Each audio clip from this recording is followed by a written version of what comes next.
에, 금요응답의 밤에 나오신 모든 분들 너무 감사하고, 특별히 이제 금요응답의 밤에 제가 시리즈로 이번 주부터는 9가지 성령의 열매에 대해서 우리 한 가지 한 가지 점검하면서 하나님께서 우리에게 주시는 은혜가 무엇일까, 특별히 우리 믿음의 사람들에게 가장 큰 축복은 하나님께서 약속하신 성령입니다. 그래서 사도행전 1장 4절 말씀에 보면 예수님께서 승천하시기 전에 너희가 예루살렘을 떠나지 말고 내가 너에게 약속한 성령을 기대하고 소망하고 기다리라 말씀하시고, 사도행전 1장 8절 말씀에 보면 오직 성령이 너희에게 임하시면 너희가 권능을 받고 예루살렘과 온 유대와 땅끝까지 이르러 증인이 될 것이다 라고 약속해 줍니다. 그때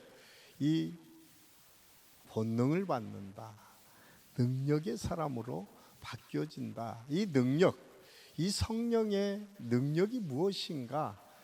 오늘 우리가 읽은 갈라디아서 5장 22절에서 23절까지 말씀은 그 능력에 대해서 9가지를 아주 구체적으로 들어가서 그 한 가지 한 가지가 하나님께서 주시는 성령의 능력이다 라고 사도 바울을 통해서 우리에게 말씀해 주고 있습니다. 오늘 그 첫 번째 주제가 사랑입니다. 오직 성령의 열매는 사랑과, 그 첫 번째가 사랑이죠. 여러분, 사랑하면 가장 먼저 느껴지는 게 뭐예요? 하나님이 우리를 사랑하셨다라고 우리가 기억하는.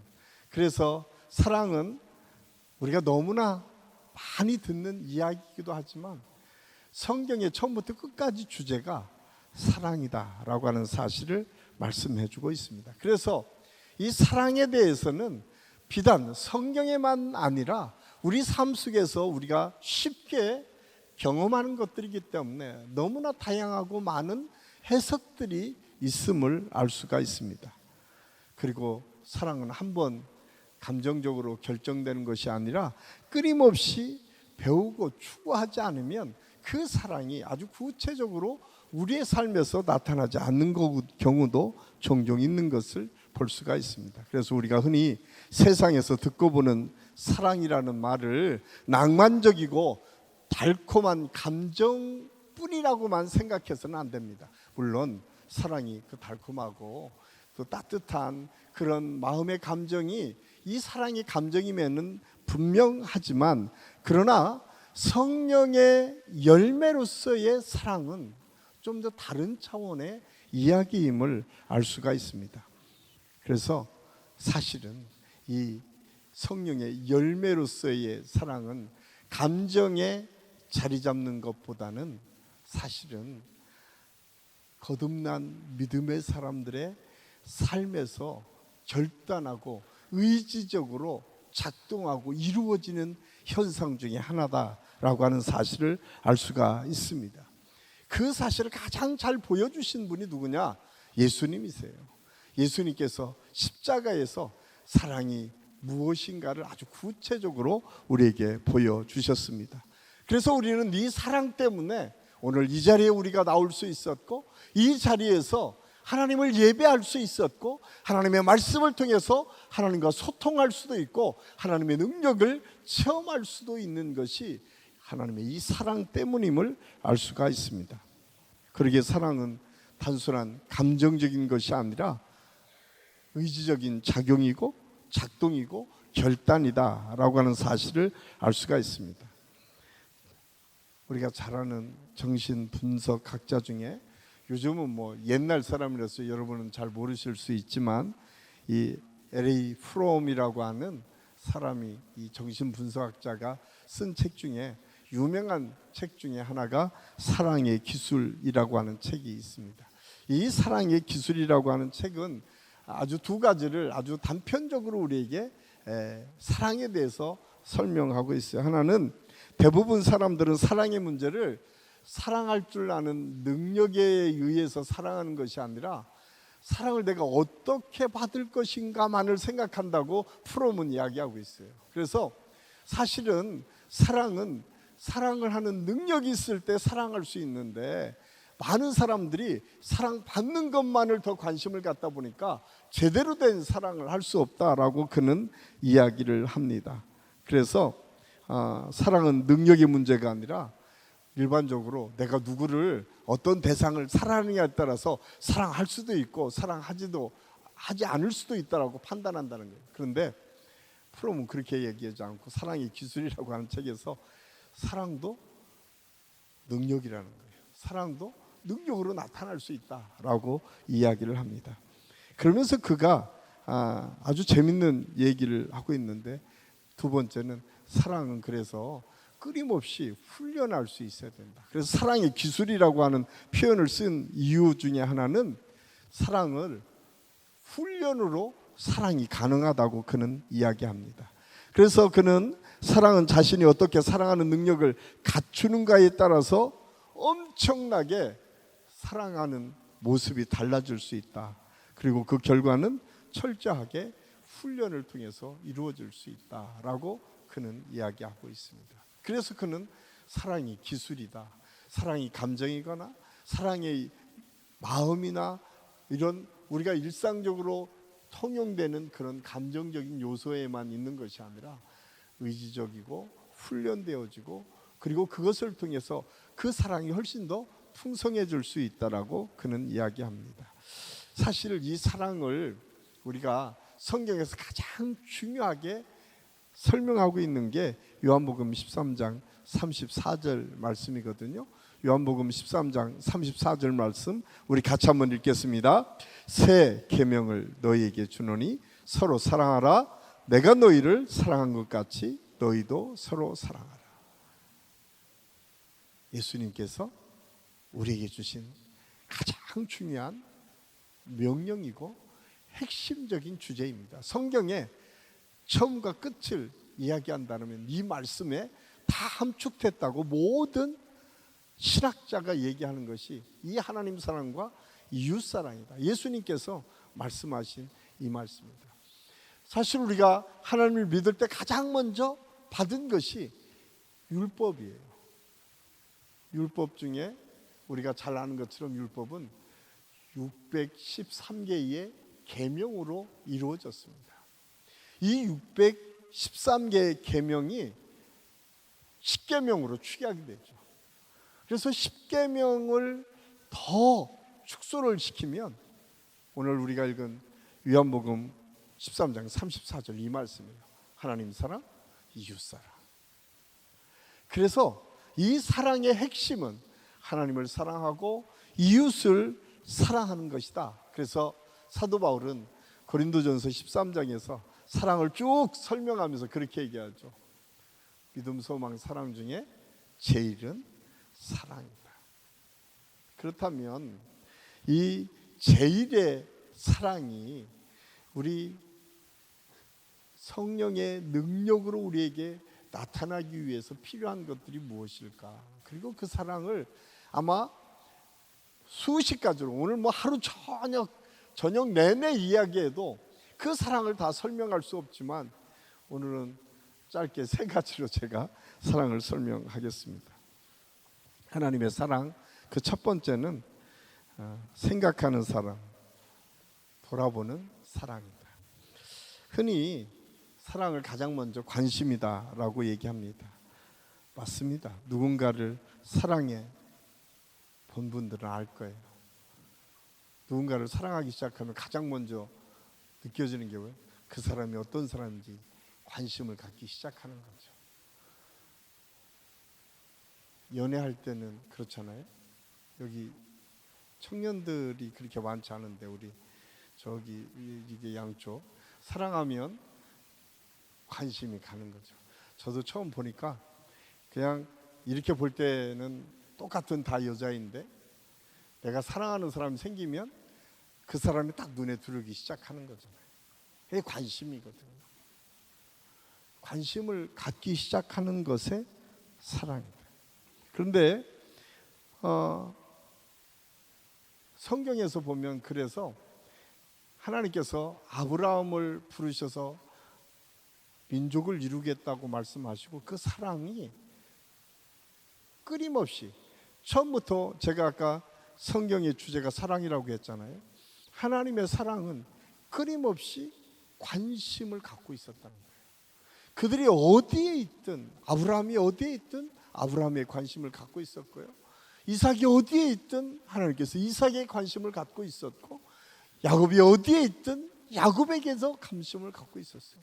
요셉이 어디에 있든 요셉에게 하나님께서 관심을 놓치지 않았어요. 그래서 요셉이 팔리는 그 현장에서도 끊임없이 요셉이 함께 있었어요. 그래서 요셉은 알았잖아요.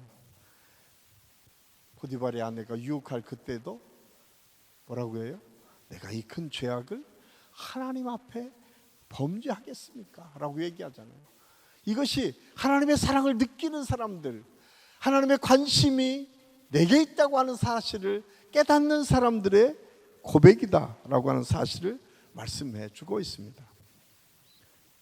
아까 프롬 얘기를 했는데, 에릭 프롬이라고 하는 사람이 쓴 이 사랑의 기술이라는 책에 이런 이야기가 있어요. 한 여자가 자기는 꽃을 사랑한다고 말했는데 꽃에 물을 주는 것을 잊고 있다면 우리는 그 여자가 꽃을 사랑한다는 말을 믿을 수가 없다라고 그는 이야기합니다. 그렇죠? 내가 꽃을 사랑한다고 하는데 꽃에 물 주는 것을 잊어버렸다라고 하면 그것은 사랑이 아니다라고 그는 이야기합니다. 그래서 사랑이란 존재의 생명과 성장에 대한 적극적인 관심이 사랑입니다. 그냥 단순히 내가 사랑한다라고 말을 하는 것으로 사랑이 이루어지는 것이 아니라 아주 구체적으로 실천에 옮겨지고 보여지고 관심을 쏟을 때 사랑이 이루어진다. 우리가 잘 아는 말씀 중에 선한 사마리아인의 비유가 있습니다. 예수님께서 그렇게 묻습니다. 누가 우리의 이웃이냐? 거기에 제사장도 지나가고 레위인도 지나가고 많은 사람이 지나갔지만 쓰러져 있는 그 사람에게 아무도 관심 갖지 않았어요. 그 강도 만난 사람 거의 죽게 됐는데 다 바쁘다는 핑계로 그냥 지나갔어요. 오직 한 사람, 선한 사마리아 사람이 길을 가다가 그 강도 만난 사람을 보고 그 사람을 치료해주고 주막까지 데려가서 치료해주고 내가 여행을 갔다가 돌아오는 게 치료비까지 갚아주겠다라고 얘기를 합니다. 그런데 그 말씀을 하시면서 예수님께서 그렇게 말씀하세요. 그 당시에 누가 참 이웃이냐라고 얘기했을 때 그 당시에 가장 이웃은 쉽게 얘기하면 누구예요? 제사장 아니에요? 목사들 아니에요? 요즘으로 얘기하면 목사님들 그냥 바쁘다는 핑계로 그냥 지나갔어요. 레위인들 교회 모든 직분자들일 수 있어요. 다 지나갔어요. 선한 사마리아인, 사람 취급받지 않았던 사람들이에요. 사마리아 사람들은 그 당시에 사람 취급하지 않았어요.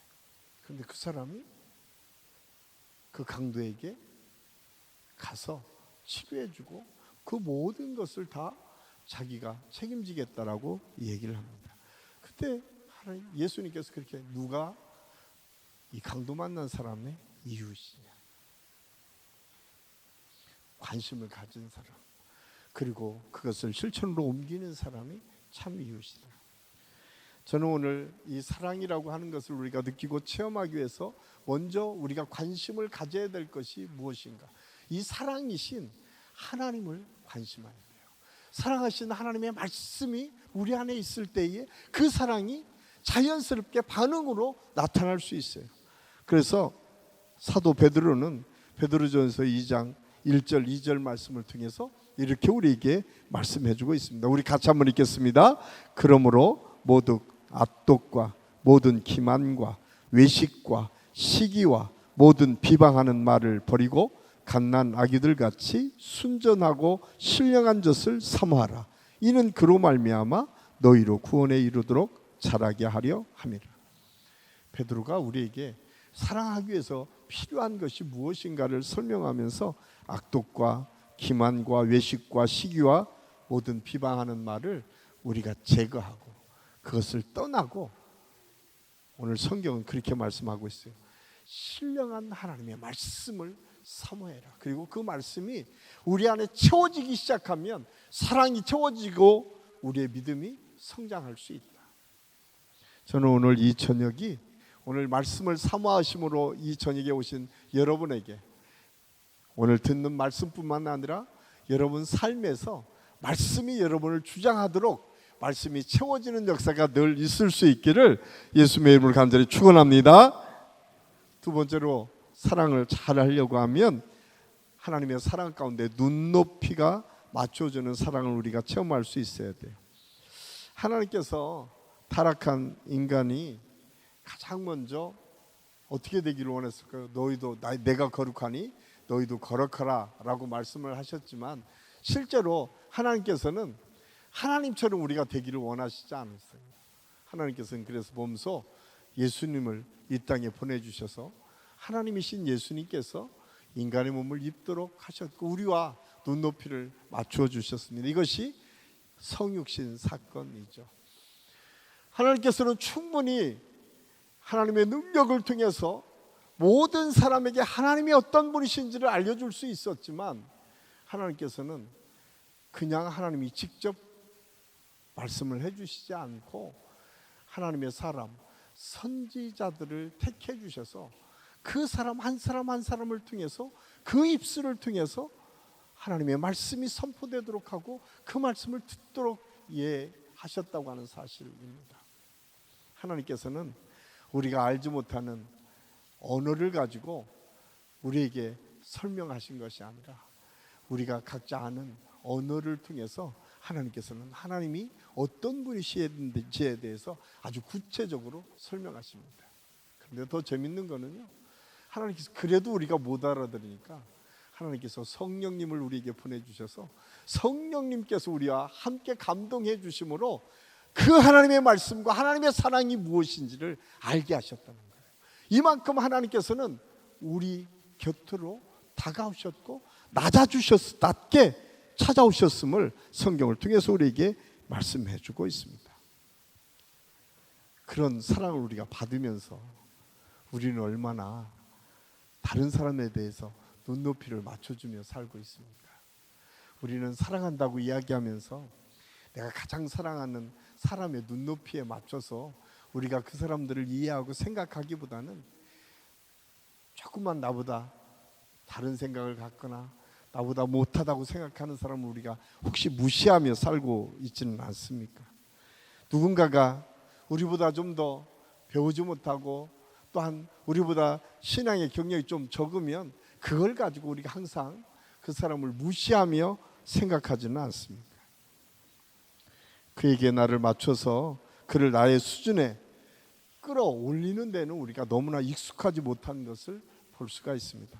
제가 오늘 말씀을 쭉 준비하다가 이 출처가 분명하지 않은 예화는 별로 제가 사용하지 않는데 이 예화는 너무 좋아서 제가 사용을 합니다.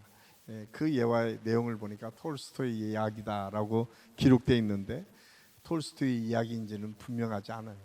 그런데 아주 재미있는 이야기라서 제가 함께 은혜를 나누려고 이 예화를 사용합니다. 러시아 문호 톨스토이 그가 어느 날 11살 된 딸이 큰 소리로 울면서 집으로 왔어요.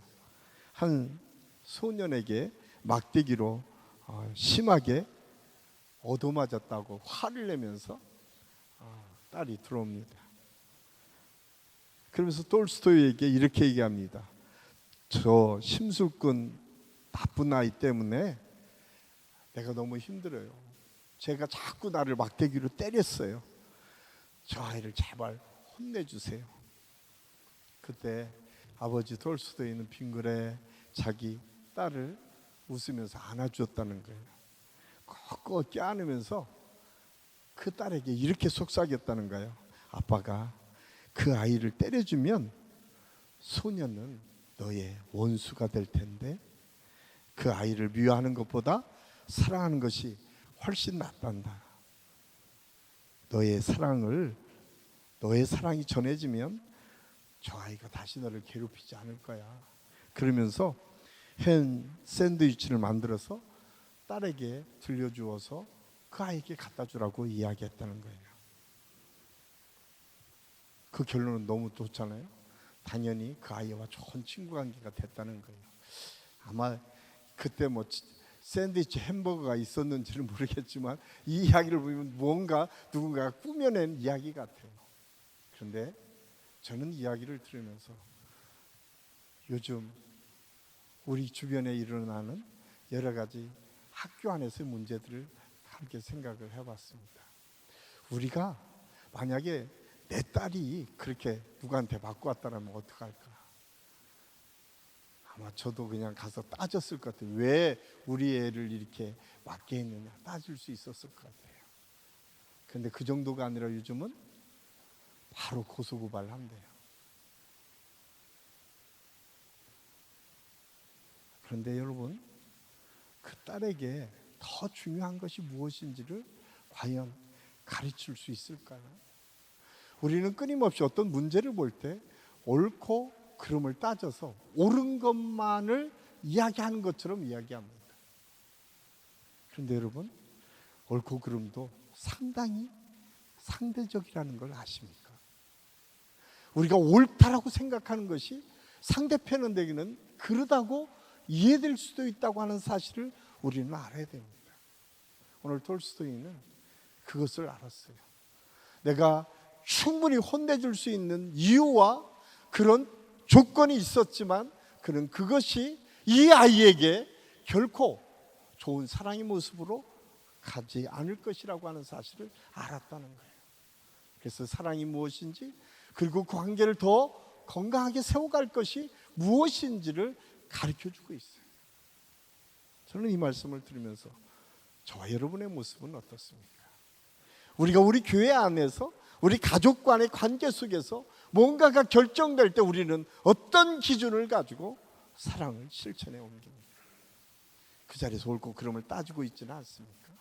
영원히 옳을 것처럼 이것만이 옳다고만 생각하고 우리가 사랑이 마치 그것인 것처럼, 그래서 사랑의 매는 아주 중요해라고 생각하며 이야기하고 있지는 않습니까? 오히려 응징해야만 분이 풀리는 것 같은 그런 느낌을 받도록 아이들을 양육하고 있지는 않습니다. 그런 아이가 성장해서 어떤 판단을 할 수 있을까요? 옳으면 누구나가 심판해도 된다고 생각하지 않을까요? 옳으면 지금 무수히 많은 사람 죽여도 되는 전쟁도 아무렇지도 않다고 생각할 수 있지 않을까요? 사랑은 맞춰주는 것입니다. 사랑은 그 사람을 이해하고 용납하고 맞춰줄 줄 알을 때에 재료되는 사랑을 이룰 수 있다고 하는 사실을 말씀해주고 있습니다. 예수님이 그렇게 하셨어요. 예수님이 우리에게 맞춰주셨어요. 그리고 지금도 예수님은 우리의 마음에 맞춰주기를 원하시고 그 아파하시면서도 그걸 같이 견뎌주시고 그것을 일어서도록 도우시는 성령을 보내주셨다라고 하는 것이 예수님의 사랑하시는 방법입니다. 저는 오늘 이 저녁 예수님의 그 사랑의 방법을 다 배우고 그 사랑의 방법을 실천에 옮길 수 있는 저와 여러분이 될 수 있기를 간절히 소원합니다. 세 번째로, 하나님의 사랑은 훈련하시는 사랑이다. 성령의 열매의 사랑은 때로는 우리가 참 감당하기 어려운 사랑의 모습이다라고 얘기합니다. 내가 감당하기에는 너무나 큰 희생을 요구할 때가 종종 있습니다. 사랑은 성령의 열매라고 했는데, 사랑의 열매는 내 노력으로 완성되는 것이 아니라 하나님께서, 성령은 뭐래요? 선물로 주시는 거예요. 그래서 성령을 우리가 사모하라라고 말씀하시는 이유는 내 힘으로 되는 것이 아니라 하나님께서 주시는 능력을 통해서 우리가 변화받을 수 있기 때문에 그렇습니다. 그래서 요한일서 4장 19절에는 이렇게 우리에게 말씀합니다. 우리가 사랑하면 그가 먼저 우리를 사랑하셨습니다. 우리가 먼저 사랑한 것이 아니라 하나님께서 우리를 먼저 사랑해 주셨다. 우리 어린아이들이 가장 쉽게 배우는 것이 엄마의 사랑으로 쉽게 배웁니다. 엄마의 사랑을 경험함으로 우리 아이들이 쉽게 배우는데, 우리가 어떻게 사랑을 하는지를 보고 아이들은 그냥 자라나고 거기에서 사랑이 무엇인지를 깨닫게 됩니다. 독수리가 창궁을 날 수 있는 이유, 그것은 어미새가 아주 어렸을 때부터 어느 정도 날기 시작하게 되면 그 집을 다 부숴버리고 낭떠러지에 떨어뜨린대요. 그리고 떨어뜨리고 바닥에 닿을 정도 되면 낚아채서 다시 올리고, 떨어뜨리고 바닥에 닿을 정도 되면 다시 올린다는 거예요. 이 훈련의 과정을 통해서 날 수 있는 능력을 이룰 수 있다라고 이야기합니다. 하나님께서도 오늘 저와 여러분에게 이런 훈련의 방법을 통해서 사랑하기를 원하세요. 왜? 우리는 연약하고 부족하기 때문에 완벽하게 사랑할 수 없는 연약한 존재들입니다. 그런데 하나님께서 그 사랑을 몸소 우리에게 보여주심으로 하나님의 방법과 은혜 가운데 우리가 거기에 훈련될 수 있도록 한다라고 하는 사실을 우리는 잊어서는 안 됩니다. 우리가 하나님의 말씀대로 살려고 하면 참 이상할 정도로 참 많은 어려움을 경험하게 됩니다. 평상시에는 아무런 문제도 없던 것들이 하나님의 말씀대로 뭔가를 하려고 하면, 하나님의 사랑을 뭔가 실천하려고 하면 바로 가까운 사람에게서부터 가장 큰 시험거리들이 찾아올 때가 종종 있습니다. 그때마다 꼭 기억하십시오. 하나님께서 나를 훈련하시는구나. 어떨 때는 기도할 힘도 능력도 그냥 모든 것을 포기하고 싶을 그때에도 우리가 잊지 말아야 될 것은 그 순간 우리 곁에서 훈련시켜서 마침내 더 큰 하나님의 은혜를 향해서 나아가게 하기 위한 하나님의 계획이 있다고 하는 사실을 알 수가 있습니다. 그래서 구약의 전체적인 핵심적인 것은 훈련이에요. 신약의 사랑이 아무렇지도 않게 이루어지는 것이 아니라 신구약 성경을 보면서 구약은 끊임없이 훈련하는 과정이에요. 하나님이 때로는 매를 때리기도 하고 전쟁을 일으키기도 하고, 때로는 하나님이 계시지 않는 것처럼 심판받기도 합니다. 그리고 신약에 예수 그리스도의 사랑이 나타남으로 인해서 완성되는 모습을 보여줘요. 근데 구약에서는 끊임없이 훈련의 과정이에요. 저는 오늘 우리가 사는 인생 모든 과정이 어쩌면 구약시대처럼 끊임없이 훈련하는 과정이다. 그런데 여러분 포기하지 마십시오. 그 훈련의 과정을 통해서 하나님께서는 군데군데 우리의 기쁨과 은혜를 누릴 수 있는 감추어진 하나님의 축복들을 숨겨놓으셨습니다. 광야길을 걸어갈 때도요, 마라의 쓴물 같은 쓴물이 있는 것처럼 보이지만 그것이 변화해서 맛있는 물이 될 수 있도록 했고, 조금 지나면 하나님의 축복의 아름다운 장소를 예비해 주셨음을 성경은 우리에게 말씀해 주고 있습니다. 그래서 저는 오늘 이 말씀을 준비하면서 그런 생각을 했어요. 혹시 여러분 지금 사랑의 훈련의 과정, 여러분이 지금 어렵고 힘든 일들이 있다면 그 기간이 사랑의 훈련의 과정이라고 꼭 기억하십시오. 훈련의 과정 끝에는 가나안이 있습니다. 훈련의 과정 끝에는 하나님의 축복의 약속의 장소가 분명히 있습니다. 그것을 성경은 우리에게 분명하게 말씀해 주고 있습니다. 그러면서 요한일서 3장 16절에 이렇게 우리에게 말씀해 주고 있습니다. 우리 같이 한번 읽겠습니다. 그가 우리를 위하여 목숨을 버리셨으니 우리가 이로써 사랑을 알고 우리도 형제들을 위하여 목숨을 버리는 것이 마땅함이라. 예수님께서 사도 요한을 통해서 주신 하나님의 메시지입니다. 그렇기 때문에 우리는 이거 말로는 참 쉬운 것 같지만 쉽지 않죠. 그래서 두 가지가 필요해요. 하나, 여러분 힘들고 어려울 때마다 우리가 보여지는 예수 그리스도의 십자가를 꼭 바라보십시오. 십자가에는 최후 승리의 역사가 있습니다. 지는 것 같지만 이기신 예수 그리스도의 모습이 그 속에 담겨져 있습니다. 또 하나는 성령을 사모하십시오. 우리가 기도할 때마다 하나님의 성령을 사모하십시오. 성령의 도우심이 있으면 어떠한 상황에서도 우리는 사랑을 이루어 갈 수 있습니다. 그것이 하나님께서 감춰진 보배 속에 우리에게 주신 특별한 은혜입니다.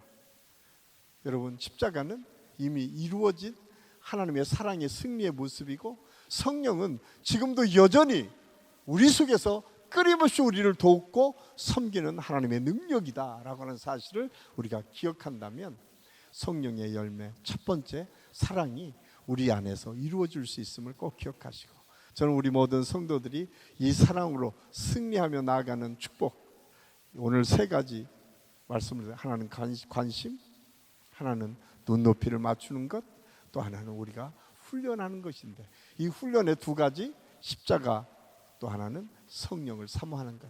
이럴 때 우리가 하나님의 사랑을 더 크고 아름다운 삶에서 나타나고 증거하는 역사가 우리 모든 성도들의 삶을 통해서 나타날 수 있기를 예수님의 이름으로 간절히 축원합니다.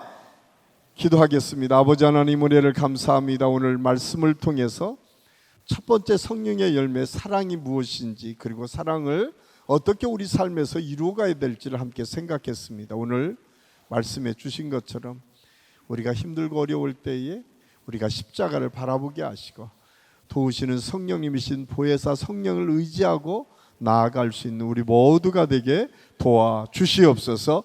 그래서 우리 한식교회 성도들이 가는 곳곳에 관심과 눈맞춤과 또 함께해 주시는 능력을 통해서 우리가 훈련된 믿음의 사람들로 서서 우리 주변이 사랑으로 증거되고 선포되는 아름다운 역사가 이어질 수 있도록 하나님께서 인도하여 주시옵소서.